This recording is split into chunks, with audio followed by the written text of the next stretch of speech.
आज आपण भरपूर लवकर आलतो भावांनो. तुम्ही बघू शकता मस्त एकटा होतो क्लासमध्ये. मस्त मग धिंगाणा वगैरे केला म्हणजे मुलांनी. नंतर मग मी आलो ग्राउंडवरती. ग्राउंडवरती आल्याच्यानंतर मुलं खेळत होतं बॅडमिंटन वगैरे. मग क्लास वगैरे भरले सगळे. इथे डिस्कस चालू होतं त्यांचं काहीतरी. पण आपण त्यांच्याकडे जास्त ध्यान दिलं नाही.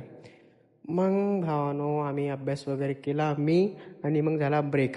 मग इथं काहीतरी यांचं डिस्कशन चालू होतं दोघां तिघांचं. मग भावांनो छोट्याचा जो काही फोन आहे त्याच्यावरती पडतो पासवर्ड. तर मग तो आपल्याला सुद्धा जमला नाही ते कसं काढायचं तर. मग अमन भाईनं आपण खेळत होतो तिथं आता बॅडमिंटन वगैरे मस्त खेळून झाल्याच्या नंतर जयसिंगला आणि मला जायचं होतं बाहेर. मग त्याला घेऊन मी आलो मस्त बाहेर. मग मी आलो क्लासमध्ये आल्याच्यानंतर थोडा आराम वगैरे केला आणि या मुलांचा शूट घेतला मस्तपैकी. मग तुम्ही बघू शकता आज आपला व्हिडिओ अमननी काढला. तर भावांनो बाय. आजचा ब्लॉग एवढाच.